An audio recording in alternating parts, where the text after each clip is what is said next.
Silakan. Udah.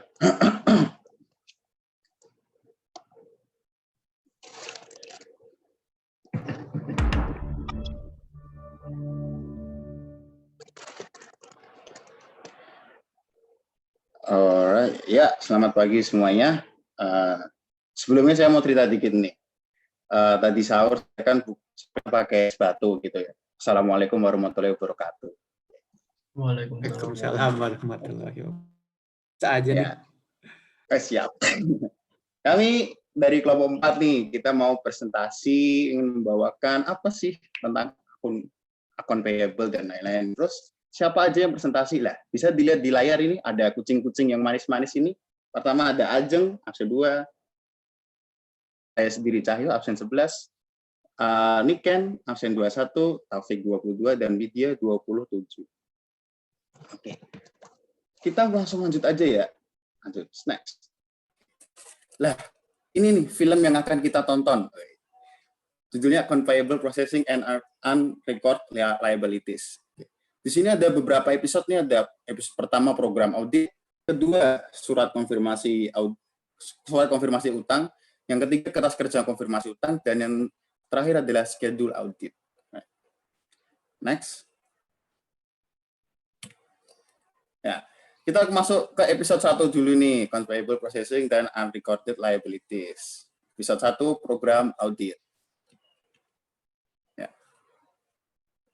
Kita dari secara umum dulu aja. Kami di sini terdapat di program audit terdapat 5 asersi dan pastinya 5 tujuan. Lalu dalam presentasi selanjutnya kami akan menggunakan asersi sebagai kode-kode, yaitu yang seperti dilihat di pojok kanan atas. Kode asersi E, eksistensi, C, completeness, R, NO, right and obligation, V, valuation or allocation, PND, presentation and disclosure. Sudah saya sebutkan asersinya terdapat 5 dan tujuan audit seperti semua liabilitas material telah direkam, terus untuk completeness semua kemungkinan, dan penjelasan untuk setiap hutang telah disediakan dalam akunnya atau dijelaskan dalam footnotes. Dan untuk right and obligation, tujuan audit syarat, ketentuan, dan batasnya yang berhubungan dengan hutang diungkapkan secara lengkap. Valuation or allocation, tanggungan, klasifikasikan dengan tepat sesuai dengan kondisi kemungkinan terjadinya, baik hanya kemungkinan maupun secara langsung terjadi. Yang terakhir adalah presentation dan disclosure. Tanggungan diklasifikasikan dengan tepat sesuai dengan jangka waktunya, baik jangka pendek maupun jangka panjang. Oke. Nah, ini prosedur audit yang kelompok kami sudah diskusikan. Yang pertama sebenarnya ada totalnya ada 12. Yang pertama, episode pertama ini ada 6 dulu ya. Prosedur audit yang pertama adalah telusuri sampel transaksi atas pencatatan pembelian dan pengeluaran. Kami mengategorikan asersinya sebagai C, completeness. Ya, jenis buktinya tracing, dan tujuan auditnya pasti completeness. Yang prosedur audit kedua adalah minta daftar utang usaha, periksa saldo masing-masing kreditor ke buku utang, lakukan rekonsiliasi dengan saldo buku besar. Dan asersi yang kami kategorikan adalah ada 2 nih, completeness dan V, valuation or allocation. Oh, maaf sebelumnya, apakah ini ngeblur ya, teman-teman? Aman, Cahyo aman. Aman ya? Enggak ngeblur ya? Enggak ya. Oke, maaf ya. Oke, maaf atas gangguan dikit tadi. Ya, kita lanjutkan. Jenis bukti yang pada prosedur audit kedua adalah scanning, tracing. Tujuan auditnya pasti completeness. Yang ketiga adalah tentukan saldo yang akan dikonfirmasi dan kirimkan surat konfirmasi kepada kreditor. Asersinya kita mengambil 2, eksistensi dan completeness. Jenis buktinya verbal inquiry dan tujuan auditnya eksistensi, completeness. Yang keempat, pisahkan antara utang pada perusahaan afiliasi, utang kepada direksi atau pemegang saham, utang untuk pembayaran pembelian aset tetap, dan lain-lain. Kita mengategorikan asersinya sebagai RNO, right and obligation, jenis bukti verbal inquiry. Nah, ini nomor 5, nomor 6 agak berbeda nih. Dari tadi kita sudah menyebutkan ada jenis bukti, tujuan bukti, ternyata di kolom sebelahnya ada preferensinya. Preferensi itu adalah schedule-nya. Kita dapat dari mana schedule-nya, kita lihat di nanti setelah saya. Oke. Yang nomor 5 nih, teliti teliti setiap selisih yang ada antara balasan surat konfirmasi dengan saldo menurut buku utang. Asersinya ada 2, right and obligation, dan valuation. Jenis buktinya scanning, vouching, tujuan audit, completeness, dan untuk referensinya ada di G2, G3, G4. Nomor ke-6, bila konfirmasi tidak dijawab, maka lakukan alternatif prosedur dengan memeriksa faktur atau daftar mutasi dari pemasok, serta melakukan uji terhadap pembayaran setelah tanggal neraca. Asersinya, kami memilih eksistensi, jenis bukti vouching, tujuan audit pasti eksistensi, dan preferensinya adalah G2, G3, dan G4. Oke. Selanjutnya, ya, karena di pojok kanan itu gambar kucingnya sudah berganti, bukan kucing saya lagi, tandanya berganti orang lagi. Silahkan, teman saya, dan Ajeng. Terima kasih, Cahyo. Nah, di sini saya akan melanjutkan untuk prosedur audit nomor 7 sampai dengan 11. Untuk nomor 7, prosedur auditnya, bila konfirmasi dilakukan sebelum tanggal neraca, agar mendapatkan keyakinan tentang kebenaran saldo utang pada neraca, maka perlu dilakukan prosedur tambahan seperti yang pertama, minta daftar utang per tanggal neraca, periksa penjumlahan, dan cocokkan jumlahnya dengan saldo menurut akun kontrol buku besar. Yang kedua, periksa terhadap saldo yang besar dan tidak lazim atau yang bersaldo debit. Dan yang terakhir, periksa transaksi utang yang terjadi setelah dan sebelum tanggal neraca. Nah, untuk asersinya yaitu kita memilih eksistensi dan valuation or allocation. Dan untuk jenis bukti auditnya yaitu ada scanning, vouching, dan tracing. Serta prosedur audit itu untuk menguji eksistensi, akurasi, dan cut-off. Nah, untuk prosedur audit nomor 7 itu bisa nanti kita lihat lebih lanjut pada kertas kerja G1. Untuk yang nomor 8, prosedur auditnya yaitu uji faktur dan dokumen pendukung lain yang berhubungan atas utang akhir tahun yang dipilih. Untuk asersinya yaitu ada eksistensi dan completeness. Serta jenis bukti auditnya ada analytical prosedur. Dan untuk tujuan auditnya yaitu untuk menguji eksistensi dan completeness. Yang selanjutnya yang ke-9, untuk periode tes yang dipilih, food and cross-food voucher register, dan telusuri semua posting pada akun yang sesuai. Nah, asersinya yaitu valuation or allocation, dan jenis bukti yang dipakai yaitu scanning, tracing, dan recalculation. Nah, untuk tujuan auditnya yaitu untuk menguji keakurasian. Nomor 10, lakukan tes subsequent payment dan uji pisah batas atau tes cut-off untuk pisah batas tanggal neraca. Nah, hal ini asersinya yaitu eksistensi dan valuation or allocation. Untuk jenis bukti auditnya yaitu ada vouching. Dan hal ini untuk menguji eksistensi dan cut-off. Nah, yang terakhir yaitu ada prosedur audit memastikan kewajaran penyajian hutang dalam laporan keuangan. Untuk asersi yang dipakai yaitu PND, yaitu Presentation and Disclosure. Untuk jenis bukti auditnya yaitu confirmation. Dan tujuan auditnya yaitu untuk menguji tentang penyajian Presentation and Disclosure. Nah, untuk sekian untuk episode 1 tentang program audit. Yang selanjutnya kita lanjut ke episode 2 yang akan dipresentasikan oleh Widya. Baik, saya akan menjelaskan tentang surat konfirmasi utang. Next, Jeng. Next. Ke slide G3 ya. Nah, surat konfirmasi G3. Jadi G3 ini merupakan surat konfirmasi yang dikirimkan oleh Apple Blossom kepada Fruit Skins Ink Company untuk memastikan nih nilai utang yang dicatat itu telah sesuai. Dalam pencatatan account payable Apple Blossom, perusahaan itu mencatatkan account payable itu senilai 11.080. Nah, sedangkan saldo account payable Apple Blossom sendiri itu sampai dengan 31 Desember 2003 senilai 44.520. Berarti ada selisih ya sebesar 33.440. Nah, selisih ini disebabkan karena Apple Blossom ini belum mencatat transaksi pembelian terakhirnya atas Fruit Sense Company. Perusahaan baru mencatat pembelian tersebut pada 8 Januari 2004 dengan nomor 9 senilai 33.400. Namun, berdasarkan receiving nomor 102, transaksi menggunakan FOB shipping point. Nah, kalau menggunakan transaksi FOB shipping point berarti yang mana transaksi itu dicatat ketika barang itu telah dilakukan pengiriman atau pada saat tanggal pengiriman. Maka account payable itu sebesar 33.440 harus diakui pada tahun 2003, yaitu pada pengiriman tanggal 29 Desember 2003. Sehingga dapat disimpulkan bahwa pencatatan nilai account payable yang benar itu adalah senilai 44.520, sesuai dengan pencatatan Fruit Sense Company yang berasal dari perhitungan sebesar 11.080 ditambah 33.440. Next ke G4. Kalau G4, surat konfirmasi G4 ini yaitu surat konfirmasi yang dikirimkan oleh Apple Blossom kepada Fruit Juice Perfume Company.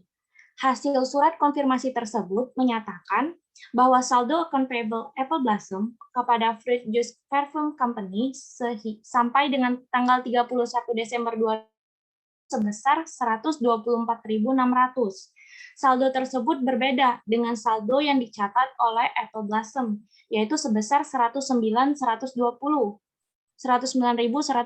Berarti terdapat selisih ya, terdapat perbedaan saldo sebesar 15.480. Menurut pemeriksaan yang dilakukan, itu diketahui bahwa data pada receiving lot barang dengan nomor 101 yang dikirim 26 Desember 2003 baru diterima pada Januari 2004. Pembelian ini dilakukan dengan ketentuan FOB Destination Point, sehingga dicatat pada 2 Januari 2004 ketika barang tersebut sudah diterima atau sudah sampai dan tidak masuk ke dalam saldo utang di tahun 2003. Lalu, barang dengan nomor penerima 103 dikirim pada 31 Desember 2003 dan diterima pada 9 Januari 2004. Karena menggunakan FOB Destination Point, maka barang dan utang barang akan dicatat pada 9 Januari 2004, sehingga tidak masuk ke dalam saldo utang di tahun 2003.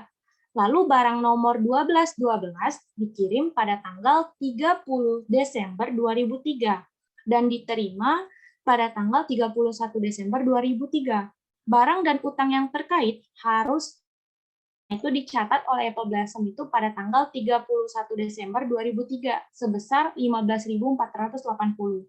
Menurut data voucher register, voucher 113 tertanggal 2 Januari 2004 ini berisi utang senilai 9.184 atas pengembalian barang dari Fruit Juice Perfume Company dengan nomor penerimaan 101.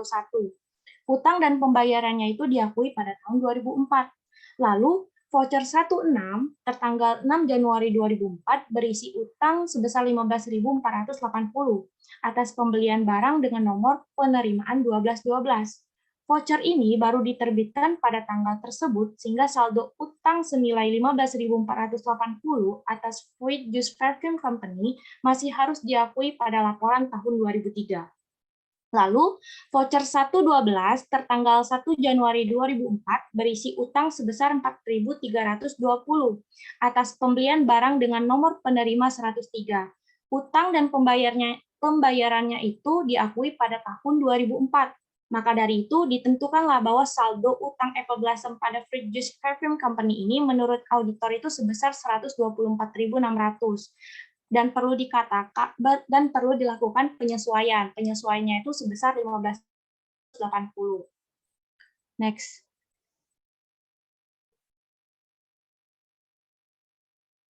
Nah, untuk episode ketiga, itu akan dilanjutkan oleh teman kita, Anggi.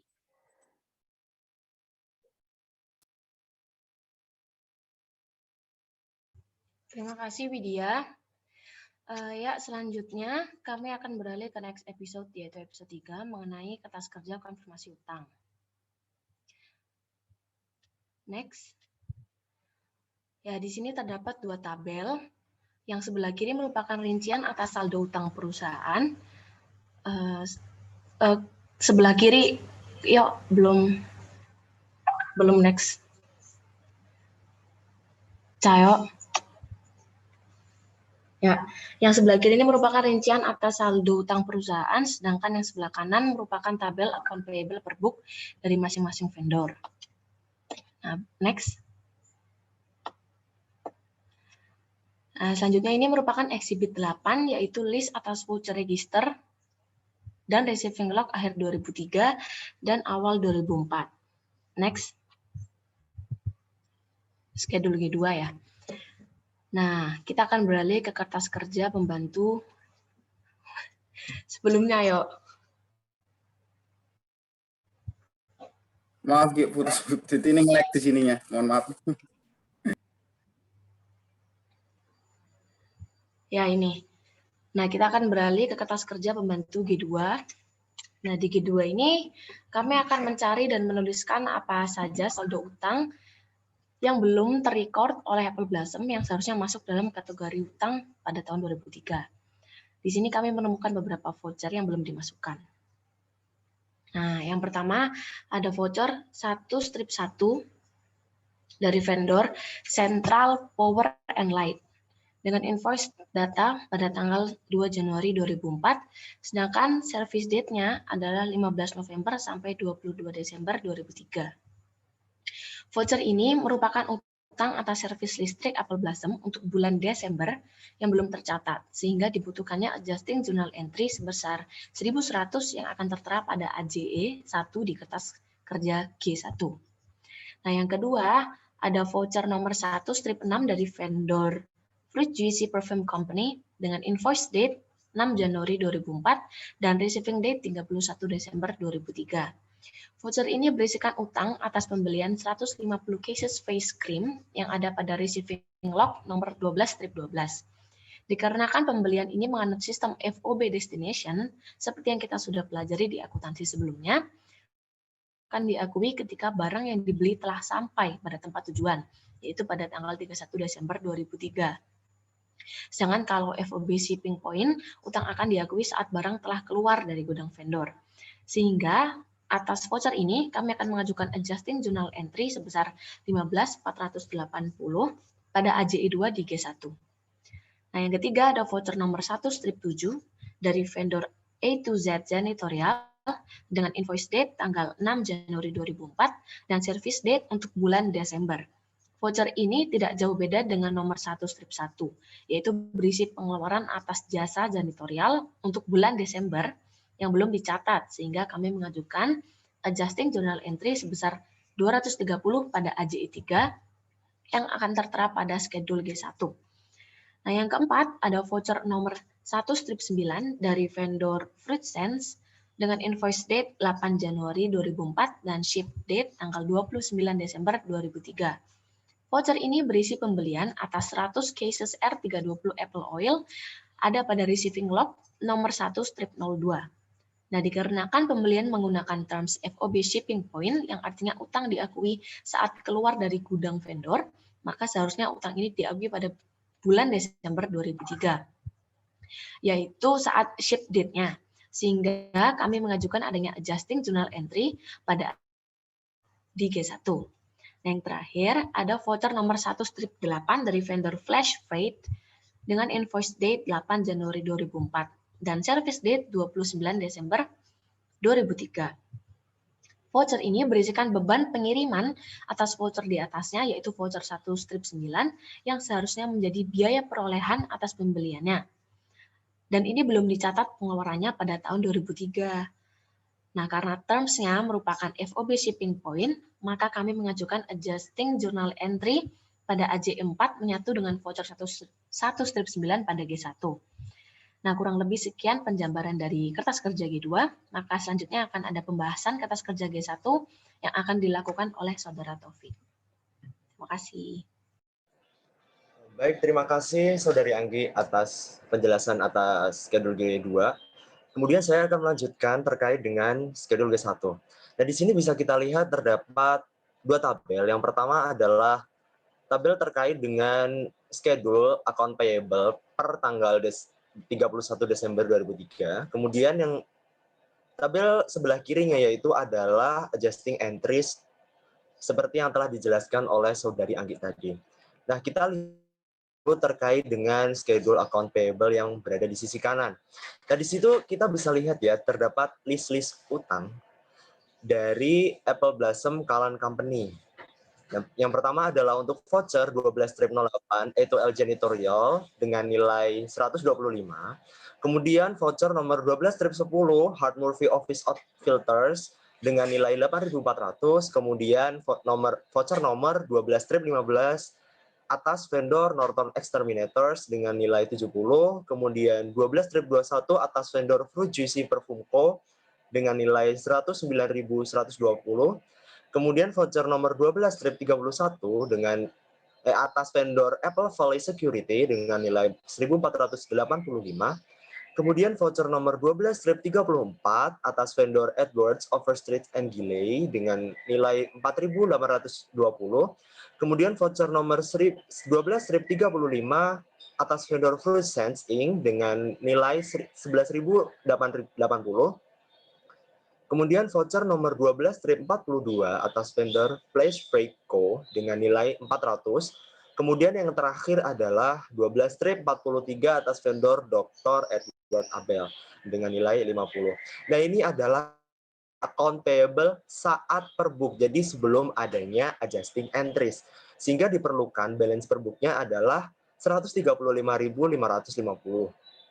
Nah, kemudian disesuaikan dengan adjusting entry seperti yang telah dijelaskan oleh Saudari Anggi di bagian sebelumnya dengan AJE 1 sebesar 1.100. Nah, di situ dalam tabel sebelah kiri bisa kita lihat yaitu terkait dengan servis yang tadi ya, servis 15 November 2003 hingga 22 Desember 2003. Seperti alasan yang dijabarkan oleh Anggi tadi, karena servis itu dilaksanakan di tahun 2003, maka kita perlu mengakui utangnya juga di tahun 2003. Sehingga terbentuk jurnal utilities expense pada accounts payable senilai 1.100.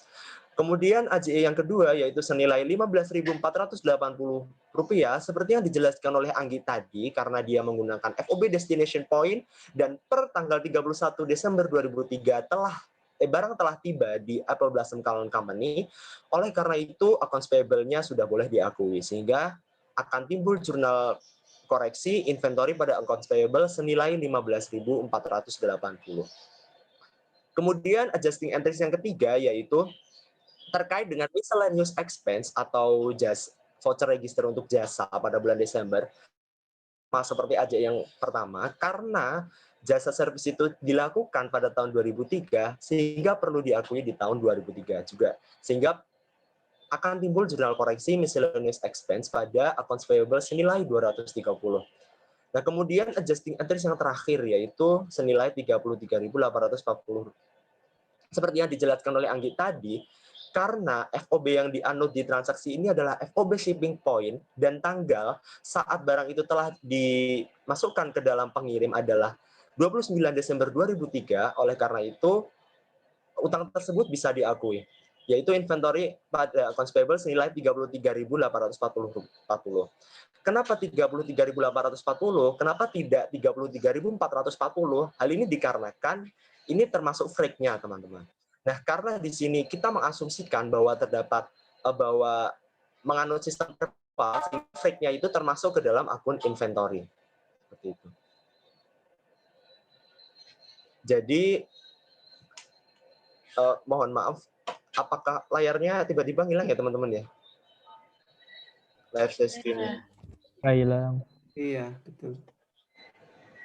Oh iya, udah. Maaf, ternyata ada lagi. Mohon maaf teman-teman atas kendalanya tadi, karena saya akan melanjutkan terkait dengan penjelasan terkait G1. Jadi nanti terbentuk jurnal koreksi inventory pada accounts payable senilai 13.840. Kemudian kita kembali lagi ke sisi kanan yang tabel accounts payable.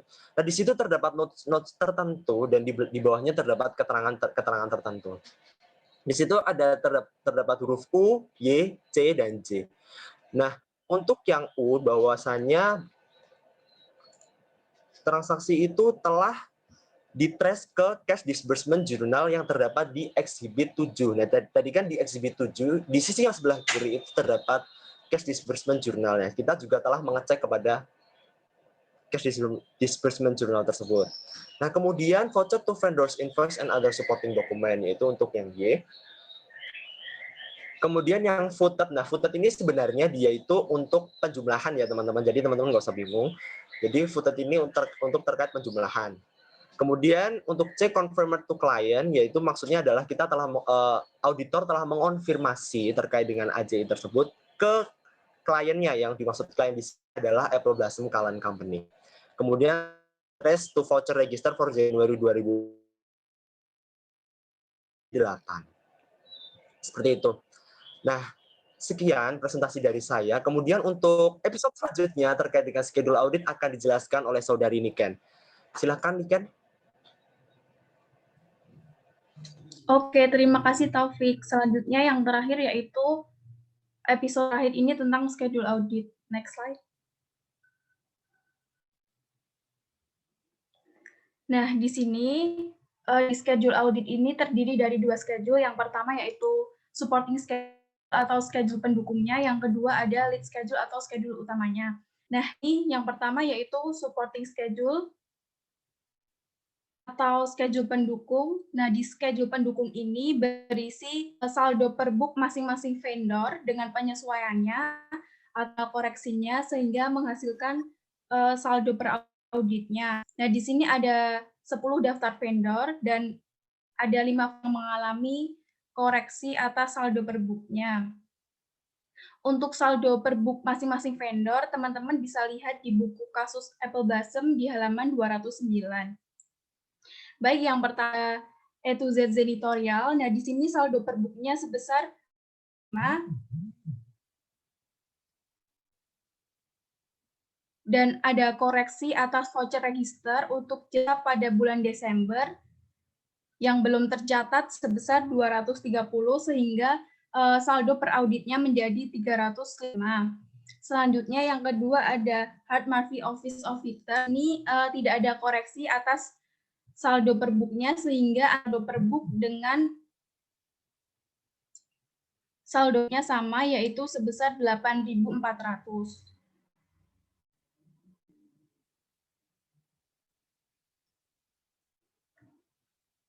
Selanjutnya yang ketiga ada Norton Exterminators. Di sini juga tidak mengalami koreksi saldo per book-nya. Izin Sebentar Pak, ya teman-teman. ini untuk koneksi internetnya sedang bermasalah Pak saya Pak. Oh, nggak apa-apa. Untuk yang Oke, lanjut aja. Nanti mungkin bisa lihat dari hasil presentasi teman-teman kok. Pak, mohon maaf untuk share screen. Jadi saya akan menggantikan Cahyo Pak untuk share screen-nya. Oke, silakan Mas Taufik. Apakah sudah terlihat Bapak dan teman-teman? Oh ya, sip. Lebih bagus. Oke, siap. Terima kasih.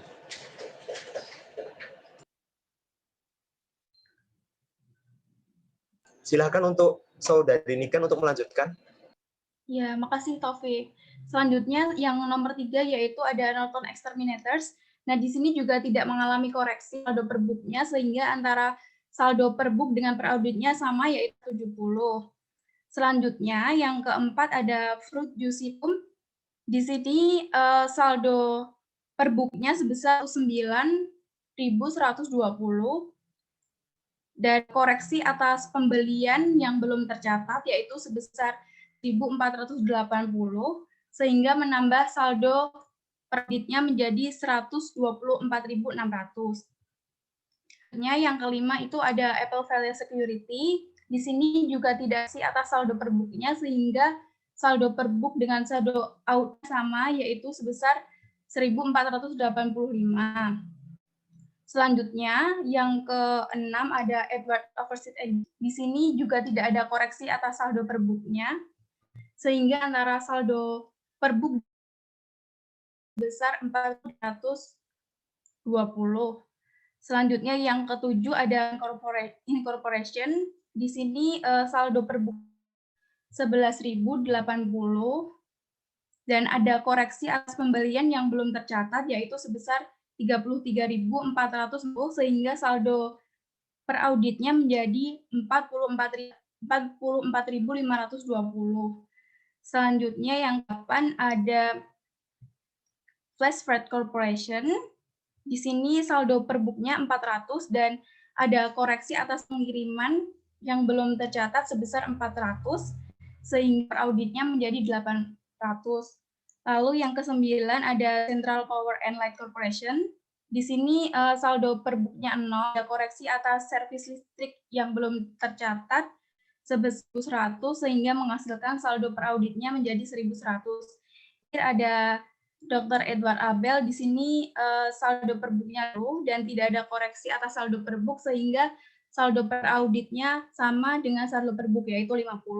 Nah, dari 10 vendor ini tadi hasilkan total saldo per book sebesar 130.550 dan terdapat koreksi atas saldo account payable besar 50.650 sehingga menghasilkan saldo per audit account payable menjadi sebesar 186.200.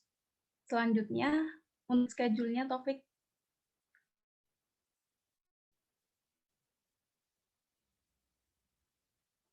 Nah, selanjutnya schedule ini merupakan rangkuman dari kertas kerjanya, berisi saldo per book dan ada koreksi serta menghasilkan saldo per audit. Ini menggunakan referensi kertas kerja G1, G2 dan supporting schedule yang tadi.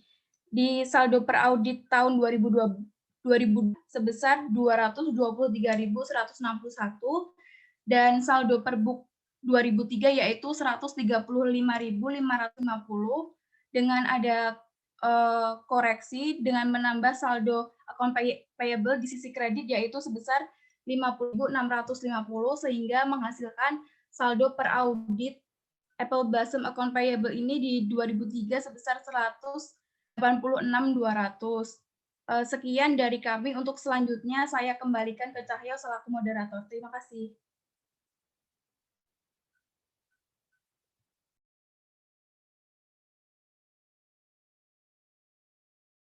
Oke, terima kasih banyak atas perhatiannya, atas simakannya. Mohon maaf juga tadi ada sedikit gangguan teknis internet, masalah internet. Untuk sebelum ditutup pasti harus ada pertanyaan dong. Ya, kita buka sesi pertanyaan 3 dulu ya. Bisa kita mulai? Ya, siapa yang mau bertanya? Silahkan nyalakan mic-nya. Izin bertanya. Siap. Siap, silahkan tanya. Silahkan bertanya. Aku dulu aja apa? Baik, terima kasih atas kesempatannya. Saya Aris Priyatna dari kelompok 1 izin bertanya. Terkait audit siklus utang usaha ini kan asersi yang ditekankan itu adalah pengujian terhadap asersi kelengkapan ya. Karena klien itu beresiko melakukan kurang saji agar utangnya itu terlihat kecil. Nah, besar kemungkinan bahwa kurang saji tersebut telah dilakukan pada vendor yang saat tanggal neraca atau saat tanggal 31 Desember itu saldonya itu kecil di dalam buku besar pembantu utang usaha atau dalam daftar utang usaha. Nah, bisa saja kan saldo tersebut harusnya tuh tidak begitu gitu. Tapi telah mengalami kurang saji sehingga saldonya itu menjadi kecil. Sehingga perlu dilakukan konfirmasi kepada vendor yang bersangkutan. Akan tetapi jika kita lihat dari soal itu konfirmasi hanya dilakukan kepada vendor yang memiliki saldo besar saja seperti Fruit Busy Perfume Company. Nah, itu kira-kira kenapa ya? Mohon penjelasannya. Terima kasih. Wassalamualaikum warahmatullahi wabarakatuh. Waalaikumsalam. Oke, terima kasih banyak atas pertanyaannya Aris dari kelompok 1. Kami tampung dulu ya. Oke, kita buka langsung pertanyaan kedua. Lanjut. Ayo, siapa? Pertanyaan 2. Oke, siapa nih? Oh ya, silakan. Siapa dulu?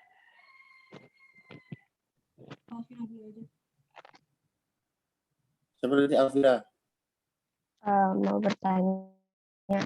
Ya. Itu ya. Udah. Saya Alvira dari kelompok 2. Mau bertanya. di sheet 8 itu kan terdapat keterangan pada ketentuan pengiriman, yaitu FOBC sama FOB hub. Nah, dalam hal ini bagaimana menentukan mana yang FOB shipping point dan mana yang FOB destination? Terima kasih.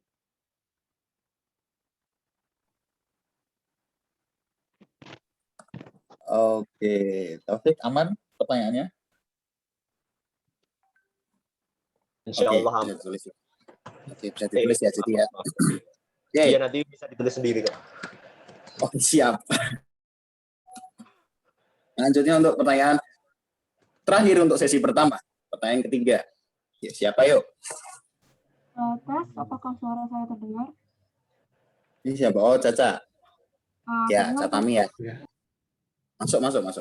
Oke. Silahkan. Saya dari kelompok 5, izin bertanya. Kan dalam audit saldo utang itu, auditor cenderung beranggapan bahwa saldo utang itu akan kurang saji ya. Pertanyaan saya, apakah mungkin di praktiknya saldo utang itu justru lebih saji, dan jika demikian bagaimana respon auditor meresponnya? Apakah tetap menjadi perhatian khusus atau gimana? Terima kasih. Oke, Catami. Terima kasih atas pertanyaannya. Untuk sesi pertama, 3 pertanyaan kami tutup dulu dan kami akan melakukan diskusi untuk menjawab pertanyaan. Izin untuk mendapatkan waktu diskusi. Baik, silakan ya sambil diskusi. Saya intersepsi. Oke, saya beri aplaus dulu pada kelompok 4 ya. Nah, kenapa? Karena ya detail ya ternyata. Teman-teman bisa mendetailkan itu, bahkan kata-katanya juga detail ya. Baik, dari sisi pemateri juga menarik ya, artinya pakai metode episode ya, film ya. Kemudian lagi ya, sambil ya, silakan kalau udah ada jawabannya silakan aja ya dipotong. Baik, Pak.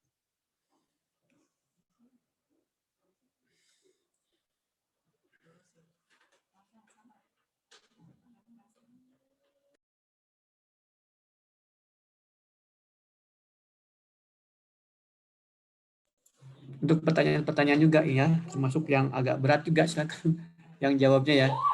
Nanti saya coba bantu kalau memang belum terjawab. Kemudian apalagi ya. Nah, sambil ini juga saya mungkin membahas nanti kalau masalah ujian ya. Teman-teman kalau misalkan ada ujian seperti ini, account payable misalkan, kan biasanya di state tuh topiknya apa. Account payable itu apa aja. Nantinya biasanya ada satu soal tertentu. Kemudian ada keterangan atau informasi bahwa ada perbedaan hasil konfirmasi, kemudian adanya yang belum tercatat, terus adanya barang-barang yang bukan ya,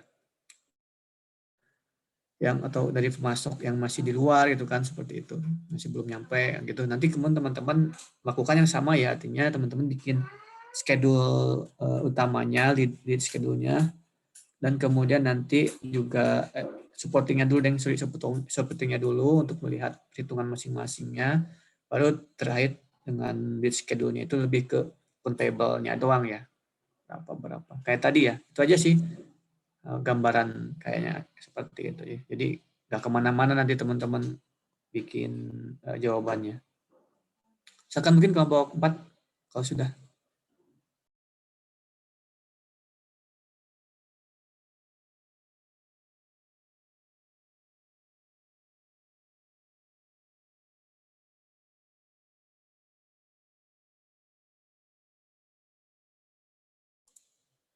Pada kelempar kali ya ini ya, cuma 29.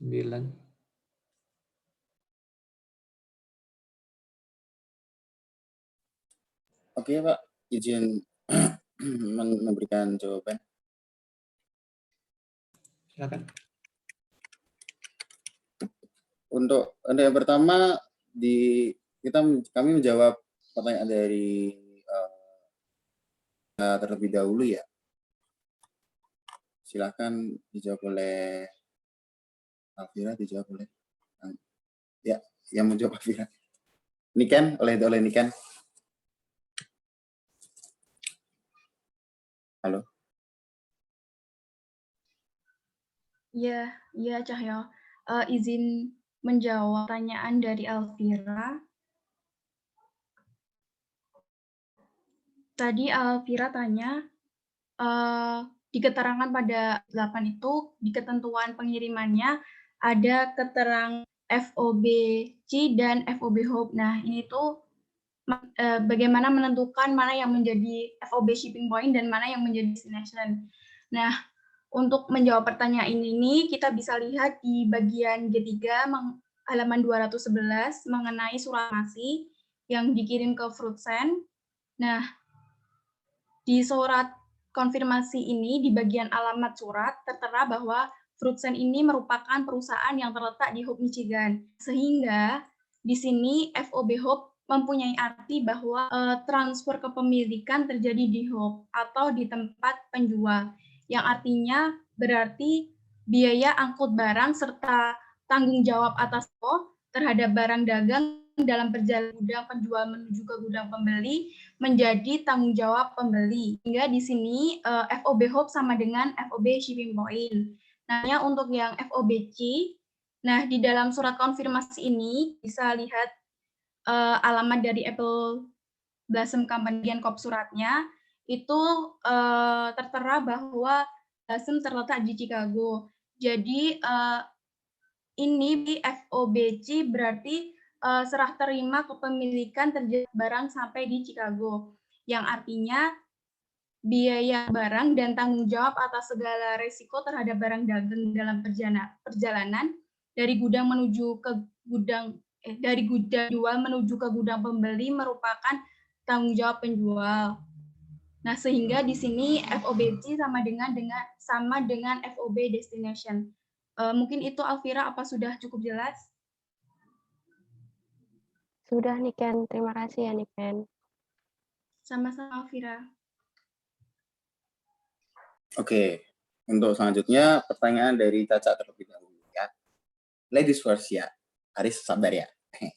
Caca akan dijawab oleh Bang Taufik. Oke, terima kasih. Sebelumnya saya mau ucapkan terima kasih Caca atas pertanyaannya yang lumayan agak mikir ya. Nah, jadi di sini pertanyaan Caca itu kan asersi manajemen yang paling ditekankan adalah completeness. Tetapi apakah mungkin kalau perusahaan itu akan menaikkan utangnya gitu ya? Nah, jadi kalau menurut saya, maksudnya kalau menurut kelompok kami itu apa ya? Kita lihat dulu utangnya utang apa dulu gitu. Nah, kalau misalnya utangnya itu terkait dengan interest liabilities atau notes payable atau apa ya, bonds payable dan lain sebagainya itu bisa saja lebih saji.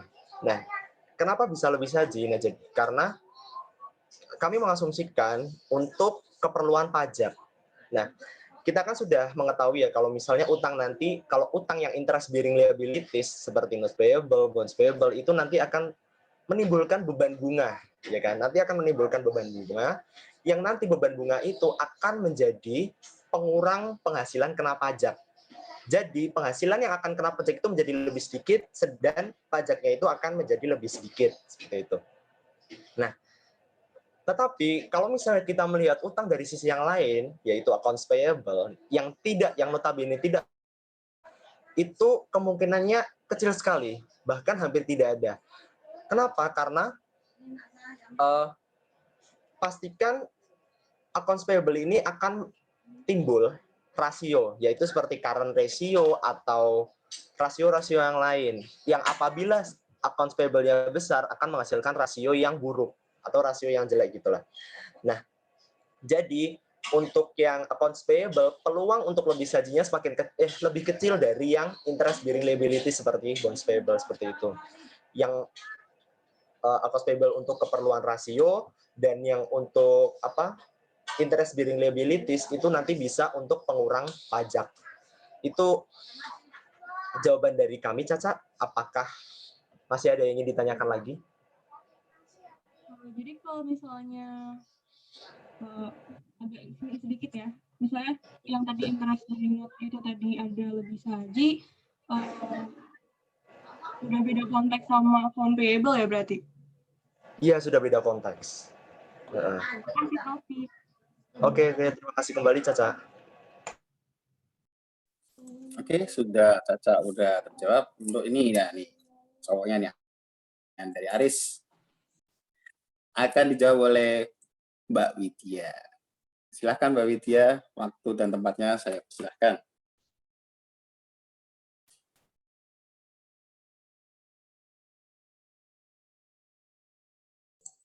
Oh ya, untuk pertanyaan Aris tadi, soalnya mana ya?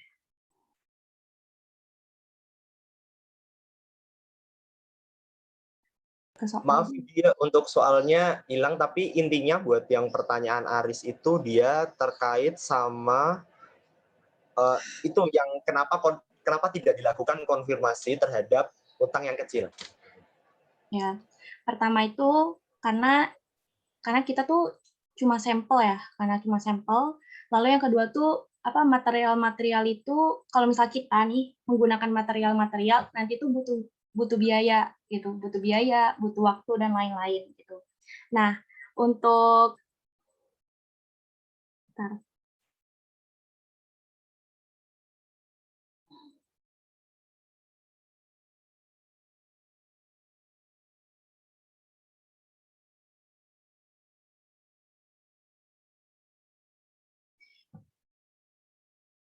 bahwa utang yang diambil itu kan cuma sampel aja. Yang pertama tuh faktornya tuh pertama bahwa utang yang diambil itu cuma sampel aja. Terus yang kedua itu kalau misal kita gunain sampel itu tuh butuh waktu, butuh biaya-biaya.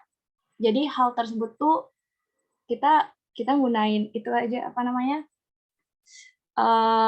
kita gunain yang namanya berupa sampel daripada material-material. Untuk selengkapnya bisa ditambahin oleh Anggi.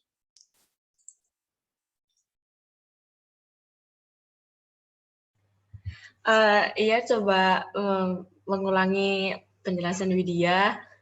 Jadi itu kenapa kita cuma pakai mengkonfirmasi utang yang material, itu karena dari saudara Taufik dan kelompok kami itu punya pandangan kalau misalnya ini mengkonfirmasi utang itu menggunakan sampel aja. Nah, kalau misalnya semua utang dipakai itu kan bakal mengeluarkan biaya yang banyak, begitu juga waktu yang banyak gitu, sehingga yang dikonfirmasi itu hanya material-material. Berubah sampel. Mohon maaf Pak, saya baru sadar kameranya mati Pak. Apa-apa. Mungkin Bapak bisa menambahkan Pak dari yang Pak. Baik, terima kasih nih. Menarik ya pertanyaannya memang dari Kang Aris sama Mbak Teh Caca ya. Kalau saya mungkin jawab dulu yang pertama sudah clear ya tadi ya. Yang belum clear sebenarnya yang Caca juga nih. Menarik juga nih persepsi dari kelompok ini. Mas Taufik tadi bilang memang ada dua proyeksi yang berbeda. Pertama dari sisi perpajakan, yang kedua dari sisi stakeholder-nya ya. Yang stakeholder pengennya bagus dong perusahaannya. Jadi teman-teman biasanya kalau manajemen melakukan rekayasa ya dua itu. Tidak mencatat utang yang seperti yang dilakukan oleh Apple Blossom nih. Berapa unrecorded liabilities ya. Terlepas apakah liabilities account payable ataupun yang interest bearing note. Cuman memang tadi memang ada perlakuan yang berbeda. Ketika bearing note itu pastinya ada interest dan interest itu akan semakin besar nantinya. Akan mengurangi juga terkait dengan aktiva yang itu di sisi perpajakan ya. Tapi kalau dari sisi stakeholder semua akun payable semua liabilities itu tentunya akan mengurangi aset ya. Nah, di sini kemungkinan besar rata-rata orang tidak mencatat account payable ataupun tidak mencatat interest bearing note juga. yang apa ya istilahnya bagi membuat kinerja si laporan keuangannya baik. Itu. Tapi ada kemungkinan besar, memang kemungkinan untuk interest bearing itu lebih besar dibanding kemungkinan untuk account payable, karena dari sisi account payable juga bisa terjadi sebenarnya. Meskipun memang rata-rata kalau untuk yang lebih saji itu orang jarang ya. Kenapa jarang ya? Rata-rata hasil auditnya itu hanya dipakai untuk stakeholder nih. KPKP rata-rata untuk stakeholder. Tapi untuk urus perpajakan rata-rata beda lagi tuh yang dikasih ke DJP misalkan itu kan akan beda lagi. Kalau dia bukan yang IPO ya, maksudnya dia yang nggak listing di bursa efek gitu, pasti kan berbeda tuh perhitungan untuk perpajakannya. Perusahaan-perusahaan kecil lah istilahnya. Kalau Pebblossom ini kurang tahu apa besar atau kecil ya untuk di sana ya, level di USA-nya. Tapi tadi ya bisa terjadi mau account payable atau interest bearing note juga. Cuman tadi dari sisi untuk perpajakan akan lebih menguntungkan kalau interest bearing note-nya yang akan ditambahin. Tapi kalau untuk stakeholder semua account payable akan mengurangi kinerja dia kan. Seperti itu. Dan di sini kemungkinan ini kan soal ya, ini belum tentu benar gitu maksudnya. Maksud saya di satu sisi karena KAP rata-rata untuk umumnya untuk kepentingan stakeholdernya. Jadi bukan kepentingan pajak. Kalau pajak biasanya ada pemeriksa pajak sendiri. Karena kan perhitungannya berbeda tuh. Kenapa, kapan dia akan dihitung sebagai aktiva, kapan dia harus dihitung sebagai kewajiban pengurang dari sisi kewajibannya. Besaran pokok yang akan dipotongkan pajaknya. Itu ya. Jadi posisinya memang lebih ke stakeholder kemungkinan kenapa fokusnya di unrecorded liabilities-nya. Kemudian dari sisi Kang Aris nih, dari sisi mekanisme sebenarnya fleksibel ya, artinya bebas aja. Hasil kemarin seperti penilaian risiko, kemudian pemahaman proses bisnis, dan juga penilaian internal dari masing-masing perusahaan itu mempengaruhi juga kira-kira mana aja yang akan ditekankan untuk pertama untuk jadi perhatian akunnya, akun mana, termasuk akun liabilities nih, akun payable ini. Yang keduanya adalah dari sisi samplingnya. Sampling ini memang setahu saya di perusahaan-perusahaan itu, di KP itu dia tidak rata-rata sudah ada judgement-nya nih.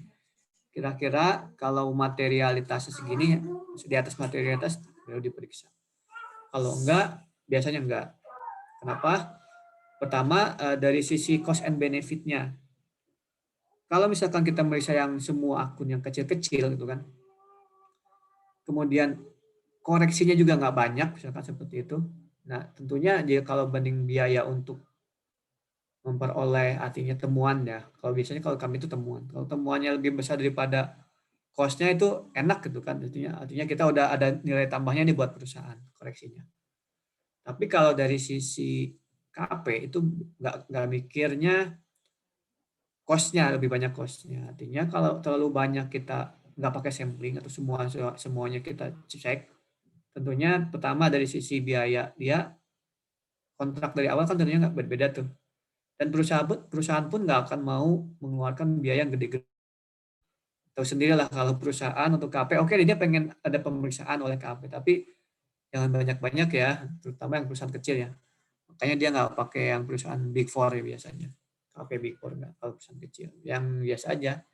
Misalkan Taufik dan rekan kayak gitu kan bisa tuh. Taufik dan rekan tuh atau Cahyo dan rekan biasanya ada tuh. Kayak gitu. Itu kan kecil-kecil biasanya. Kan mungkin di beberapa di PKN STAN juga ada yang seperti itu ya.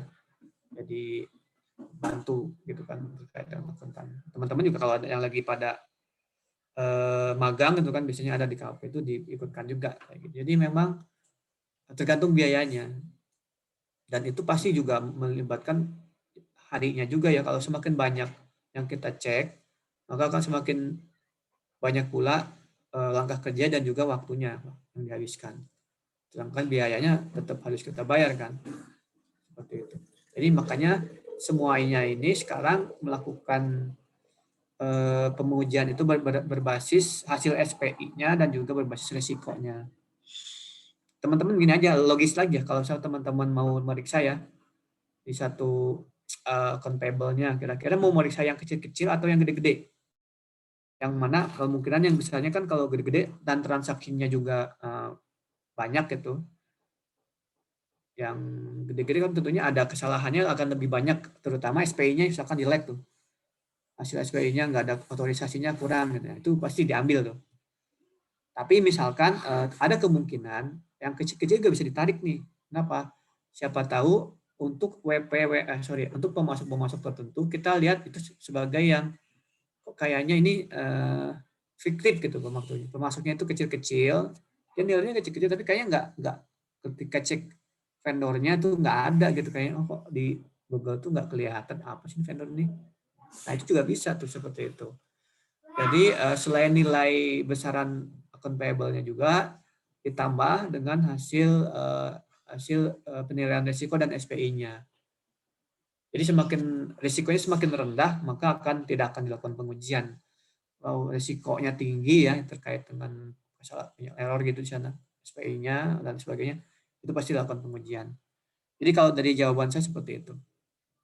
Jadi kalau untuk kasus ini bisa jadi ya kita asumsikan aja kasus ini adalah bahwa apel blossom ini based on risiko dan juga SPI-nya, jadi hanya konfirmasi yang positifnya aja. Maksudnya yang untuk yang gede-gedenya aja. Itu aja sih jawabannya, dan juga sama-sama nggak tahu juga kan kita sebenarnya. Ini kan given gitu ya. Itu. Siap, terima kasih Pak atas jawabannya. Baik, terima kasih kelompok 4 dan juga Pak Erwin atas jawabannya. Ya, terima kasih. Silakan mungkin lanjut lagi ya.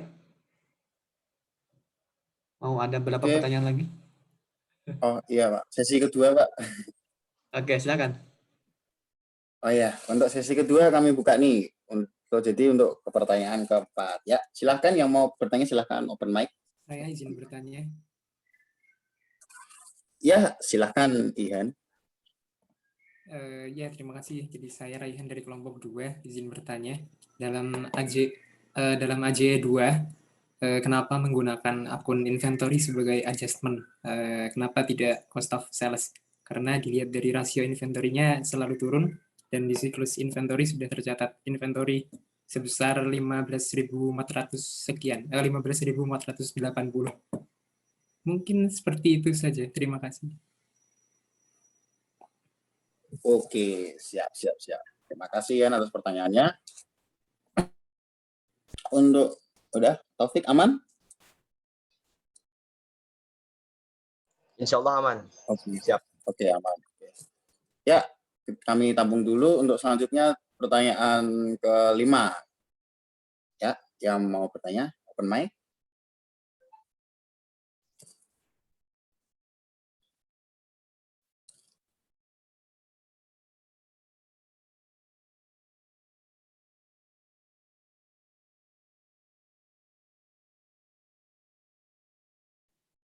Cahyo, izin bertanya.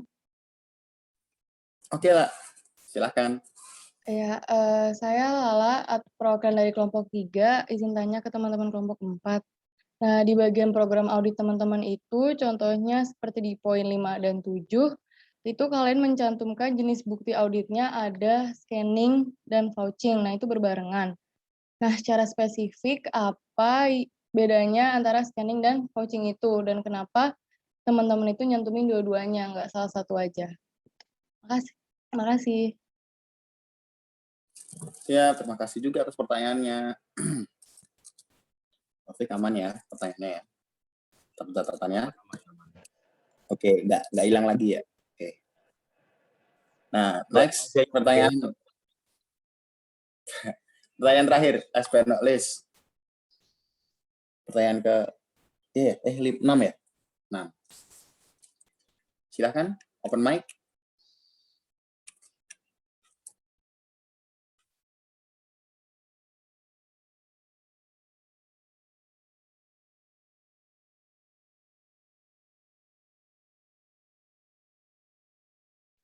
Izin bertanya, teman-teman.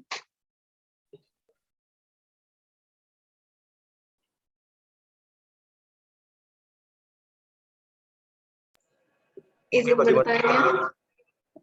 Bagaimana Devina? Saya Devina dari kelompok 3 mau tanya sih, yang tadi yang 33840 itu kalau kita jumlahin sama saldo account payable yang di neraca itu tidak sama dengan surat konfirmasi yang dikirim sama Fruit Scan. Nah, itu gimana tuh? Harusnya kan sama dengan surat konfirmasinya. Ada ya, Devina ya? Iya, Pak. Selisih 400. Temuan yang baik.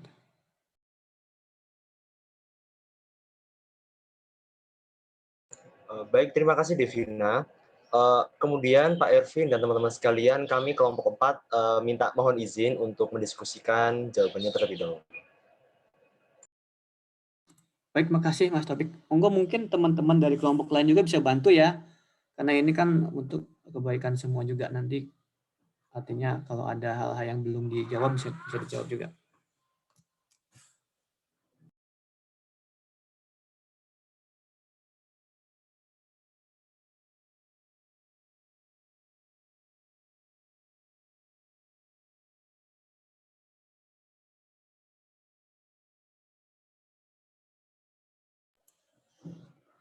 Ya, saya sambil ya di sela-sela ya. Saya yakin ini nggak akan sempat materi saya paparin, tapi materi-materi dari saya udah ada di LMS ya, silakan dibaca-baca. Tapi intinya saya itu materi ke ini sih, materi dari AKSK, saya coba pertegas lagi. Mungkin sedikit ya, memang untuk account payable ini sebenarnya kalau dari sisi penekanan, benar juga ya teman-teman terkait dengan karena kita melihat dari adanya usaha unrecorded liabilities ya. Tapi tidak menutup kemungkinan asersi-asersi yang disusun oleh kelompok 4 ini sudah benar ya, artinya lihat dari eksistensinya juga. Kadang kan ada juga account payable yang nggak ada sebenarnya. Dibuat-buat juga tadi untuk masalah perpajakan. Kemudian dari sisi evaluation-nya juga, kadang kan tadi ya, allocation dan valuation-nya artinya beberapa yang dicatat juga nggak sesuai juga. Jadi sebenarnya kalau teman-teman melihat completeness, itu bisa melihat juga terkait dengan valuation-nya, benar nggak?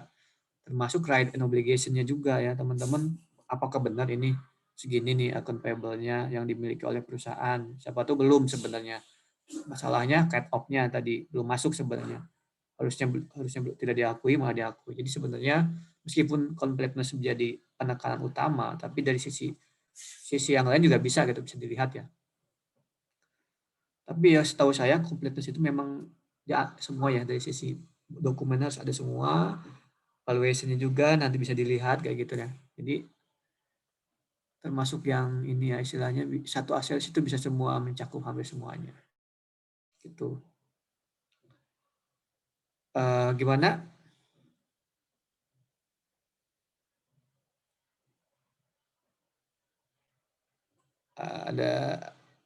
Ada yang bisa dijawab nih? Mungkin teman-teman nih dibantu nih kelompok 4 nih, pertanyaan 4 nih terkait raihan nih. Saya izin menjawab, Pak. Silakan. Rebutan. Ya, jawaban dari kelompok kami kan tadi pertanyaan Rehan itu ada di AJE 2, Adjustment Journal Entry yang nomor 2 itu. Tolong dilihatin ya. Taufik maksudnya. Di G, ya ini. Nah, ini kan jurnalnya tuh inventory pada account payable. Pertanyaan Rehan adalah kenapa kok nggak pakai cost of sales? Nah, di sini kan pembelian dari barang tersebut itu dilakukan pada bulan Desember, tanggal 30 lebih tepatnya, dan datangnya itu pada tanggal 31 Desember. Nah, sedangkan kalau pakai cost of sales, itu berarti diasumsikan barang tersebut sudah terjual. Sedangkan perusahaan Apple Blossom ini untuk menjual inventorinya menggunakan metode FIFO, sehingga dirasa kurang terlalu cepat penjualannya kalau dalam dalam satu hari sudah terjual gitu. Jadi kelompok kami mengasumsikan bahwa ini termasuk inventory jurnalnya, bukan cost of sales karena belum terjual. Lalu tadi Rehan melanjutkan pertanyaannya bahwa telah ditemukan bahwa 15.480 ini itu sudah tertera di siklus inventory di halaman buku 151 itu ada. Buat besok itu. Iya, Pak. Rehan menemukannya di situ. Nah, itu jawabannya yang ada di buku halaman 151 itu merupakan perhitungan fisik. Jadi memang fisiknya sudah ada kan, tapi jurnalnya memang belum ada sehingga kami melakukan adjusting journal entry begitu menggunakan akun inventory. Begitu jawabannya Rehan. Apakah sudah jelas? Oke, cukup jelas. Terima kasih. Ya, sama-sama. Oke, clear ya. Silakan lanjut lagi. Clear benar juga sih. Inventory Vivo nggak mungkin dalam satu hari. Izin menjawab Pak untuk pertanyaannya Lala. Tadi pertanyaannya apa bedanya vouching dan kenapa hal itu dilakukan secara bersamaan. Nah, untuk vouching sendiri itu maksudnya itu suatu proses pengumpulan bukti yang dilakukan auditor dari catatan akuntansi ke dokumen. Nah, untuk tujuan vouching sendiri itu untuk memastikan bahwa bukti yang didapat tersebut telah disetujui oleh pihak yang berwenang. Selain itu juga untuk mengetahui bahwa jumlah yang tertera dalam bukti tersebut benar. Dan pencatatan yang telah dilakukan juga telah dicatat secara benar. Sedangkan untuk scanning sendiri itu merupakan sebuah penelaan secara umum dan cepat terhadap dokumen, catatan, ataupun daftar untuk menemukan hal-hal yang memerlukan audit lebih lanjut. Misalnya, membaca cepat suatu lembaran catatan atau pembukuan perusahaan untuk menemukan hal-hal yang tidak lazim. Nah, hal-hal yang ditemukan dalam scanning ini akan diteliti lebih lanjut secara mendetail melalui teknik audit lainnya. Jadi, mengapa scanning dan vouching dilakukan secara bersamaan? Karena ketika kita melakukan scanning dokumen dan menemukan suatu hal yang tidak lazim, melakukan pemeriksaan lebih lanjut menggunakan teknik-teknik lainnya. Seperti itu, Lala. Apakah sudah menjawab? Oke, Ajeng, berarti ini maksudnya vouching ini melengkapi si scanning tadi karena sifatnya dia masih umum gitu ya? Iya. Oke. Makasih ya, teman-teman. Makasih, Ajeng. Makasih, Lala. Clear ya? Benar-benar. Ya ke teman-teman kalau scanning kan cepet tuh, baru lihat. Tapi kalau vouching memang harus dari nol ya, dari laporan keuangan sampai ke dokumen sumber. Silakan lagi lanjut. Nah ini agak susah nih. Oke, izin. Last but not least ya, Devina. Pertanyaannya intinya kenapa perbedaan ada nilai 33.840 di surat konfirmasinya? Intinya seperti itu kan ya. Nah, perbedaannya ada berapa itu? Sekitar 400 ya. Nah, 400 itu kalau di buku, di jurnal, di schedule itu tambah nongkir, tapi beda vendor. Karena Frag itu beda vendor kan. Frag itu vendor flash dan itu bisa dilihat di G2 tadi ya, udah dijelasin sama Anggi ya. Iya. Gitu. Jadi selisihnya di situ. Cahyo, bukain yang slide ke 16 sama 17 yang G2 ya. Biar tahu Itu beda. Oh ya, Taufik. Nah, itu yang yang di bawah kan ada free ongkirnya gitu. Free from dash itu. Nah, yang receiver itu yang nomor 102 itu 3340 itu penerimaannya. Itu sih bukan selisih tapi kayak lebih ke ongkirnya itu. Karena beda vendor jadi dibedain. Tapi kalau di jurnal itu digabung jadi 33840 gitu. Tetap masuk ke inventory ya itu selisihnya.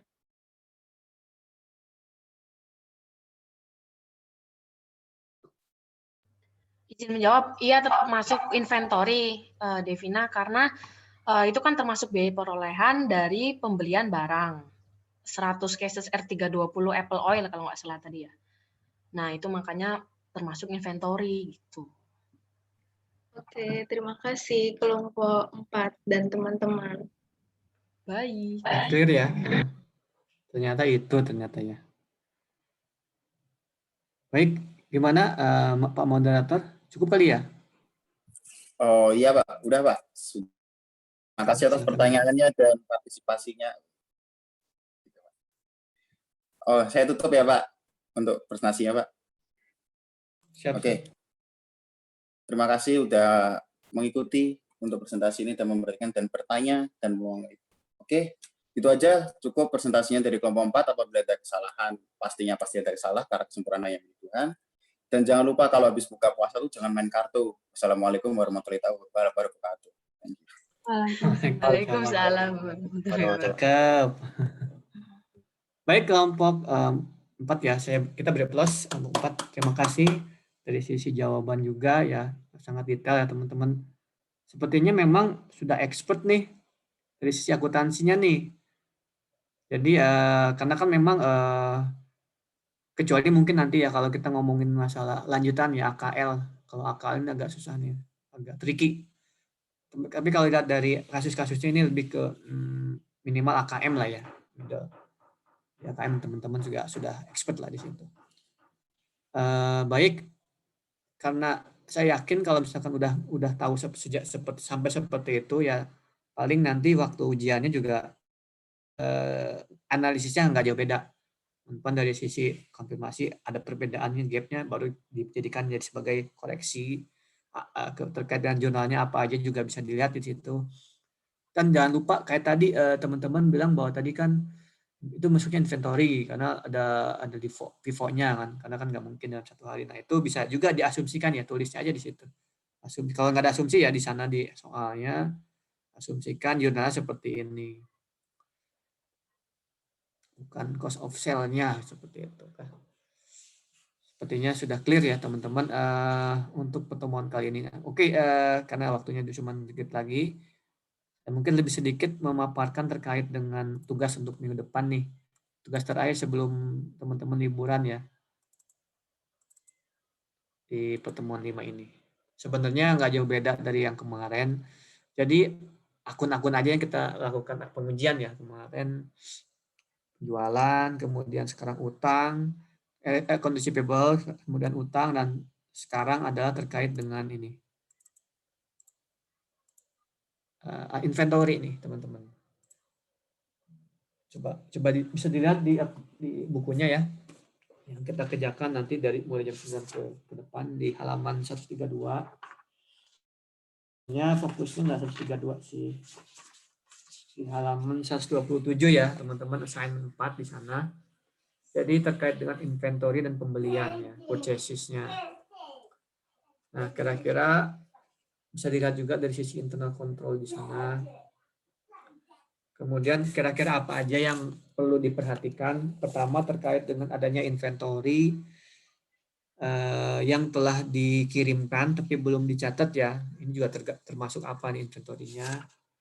Kemudian ada inventory yang digunakan tapi secara umum tidak dicatat dengan baik ya. Artinya ada yang kesalahan sana. Penggunaan inventory-nya nggak sebanyak itu, tapi belum dicatat catatannya, berarti valuation-nya itu.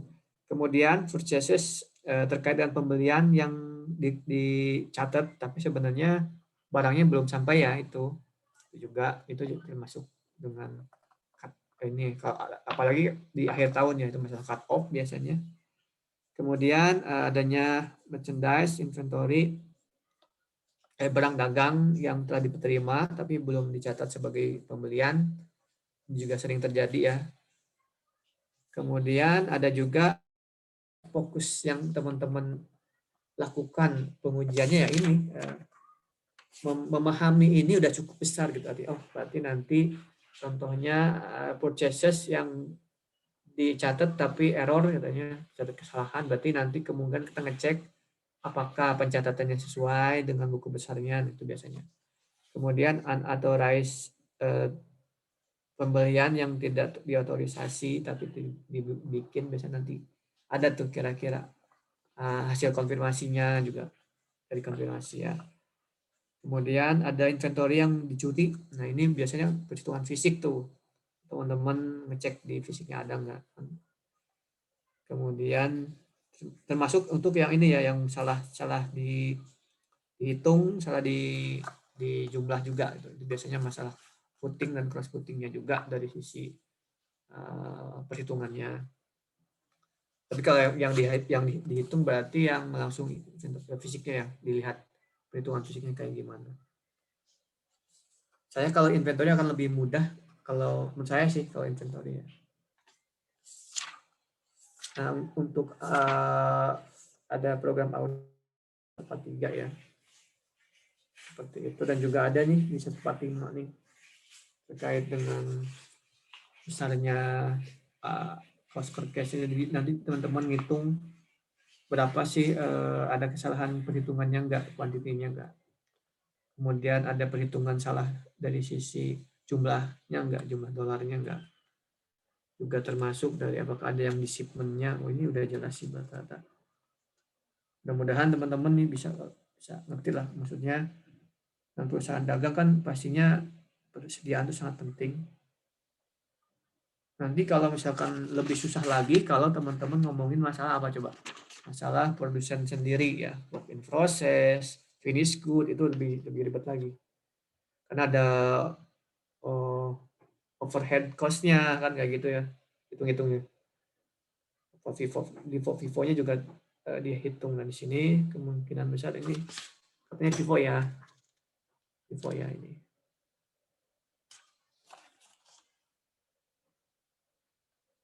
Lumayan juga ya, banyak ternyata kertas kerjanya. Teman-teman bisa analisis ya, saya yakin bisa sih. Baik, yang akan kita lakukan ke depan selama 1 jam minimal diskusi dulu ya, silahkan ya. Assignment 4 ini mungkin ada yang ditanyakan nggak dari semuanya ya, mungkin masih belum terjawab atau pertanyaan-pertanyaannya. Tapi sih kalau saya lihat semuanya udah terjawab ya. Dari ya, apresiasi teman-teman yang bisa bantu juga nih kelompok 4 nih. Sebenarnya nggak ada saya juga nggak apa-apa nih, ini kan ya udah kejawab semua pertanyaannya. Saya cuma pelengkap di sini. Baik teman-teman, ada lagi yang ditanyakan sebelum kita langsung ke nanti ke pertemuan sesi berikutnya, yaitu terkait dengan pengerjaan soal assignment 4 inventory ya dan pembelian.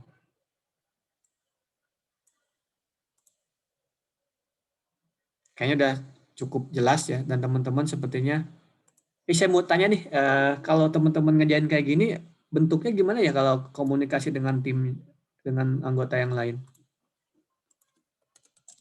WA grup, Pak. Dan Meet sendiri, Pak.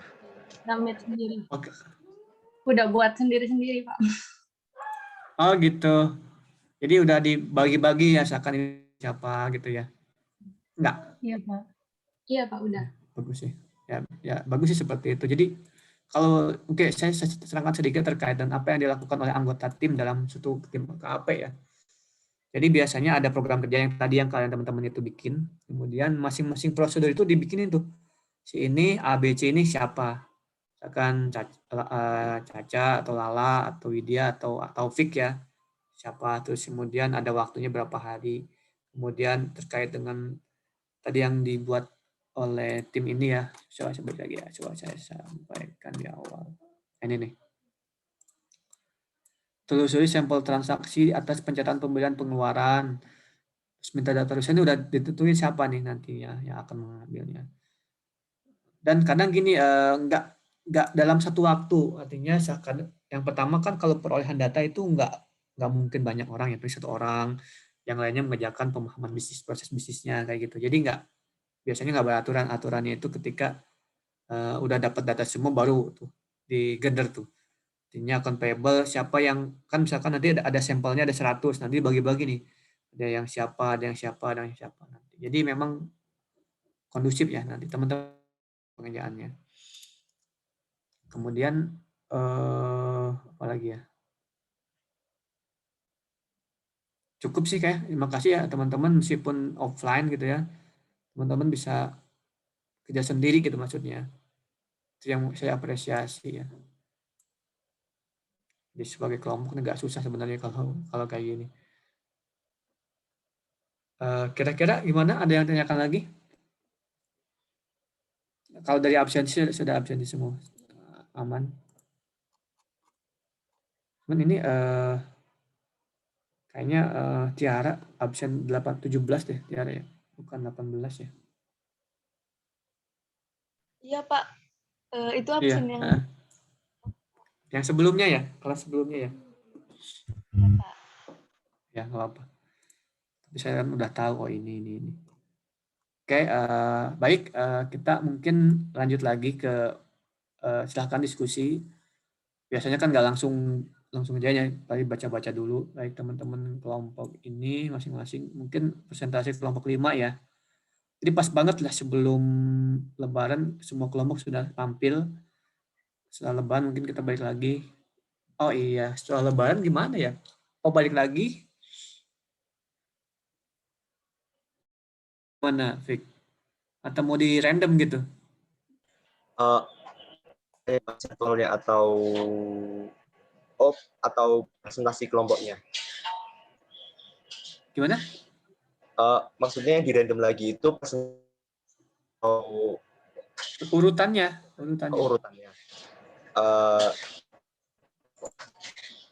Atau mau kayak ini aja, jadi 1 lagi, 2 lagi, 3 lagi, gitu lagi. Ya boleh Pak. Ya bolehlah gitu ya. Pasti ada yang nggak dapat nantinya atau dapat 3 kali. Kita lihat aja deh. Oh ya. Coba deh untuk 5 lah sampai 10 inilah. Nggak semuanya paling. Kalau enggak nanti bisa itu Pak, nanti kita buat seperti apa ya? Yang kan kita kan ada list semacam aktivitas gitu Pak. Jadi nanti yang untuk aktivitas rendah nanti bisa untuk presentasi di itu. Oke. Nanti ya Mas siapa? Mbak Widya nih. Mbak Widya nanti mungkin di-share juga kira-kira yang masih rendah bisa dibantu nih kira-kira untuk presentasi nantinya. Ya Pak, sudah diterapkan. Enggak kayak Widya, terus siapa yang sering Caca, yang sering nanya di sini, siapa lagi? Lala juga ya. Siapa lagi? Banyak nah. Nanti mungkin teman-teman bisa lihat listnya Widya nih. Kira-kira siapa yang belum nanya, silakan dikasih kesempatan. Iya Pak, kebetulan Pak, dan setiap sebelum kelas tuh udah di-up di grup gitu. Udah di list merah. Makasih ya, Widya. List merah yang belum nanya tuh, saya suruh nanya Pak, dulu list tuh. merah tuh yang harus nggak boleh tanya gitu Pak. Kalau udah list merah, gitu malah kebalik ya. tahan dulu. Oke, makasih, nggak apa. Buat ini aja juga sih, bagus. Karena nilainya kan kelompok nih rata-rata.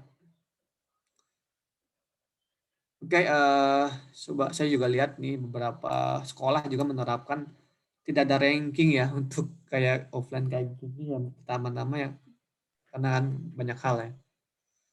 Kalau di sini kalau IPK tetap ada ya, IPK karena teman-teman juga mempengaruhi. Tapi juga nggak tahu juga kelulusan kan lulus oke, tapi dari lulusnya kita nggak tahu penempatannya ya, apakah sesuai IPK atau based on random gitu kan, kita nggak tahu. Tapi pertahanin ya, apapun itu nanti mungkin namanya prestasi itu kebanggaan orang tua juga kan nantinya. Dan juga mungkin siapa tahu nanti waktu melanjutkan ke D4 ataupun S1 itu bisa berguna ya tentunya. Karena nanti kalau kalian dapat beasiswa dari S1 ke S2 itu penting juga tuh IP itu. Kalau mau dilanjut ya. Tapi kalau D4 STAN ya ulang lagi sih sebenarnya kalau D4 STAN. Tapi iya, ada penambahan kalau D4 1 teman-teman juga D3-nya diperhitungkan, D4-nya juga diperhitungkan untuk beasiswa S2-nya misalkan nanti. Dan kedepannya teman-teman akan sangat mudah untuk melakukan pendidikan S2 ya karena banyak beasiswa. Jadi jangan khawatir. Kalau zaman saya itu jarang, susah. Teman-teman udah aman. Baik teman-teman, untuk pertemuan kali ini kita cukupkan sekian ya. Gimana?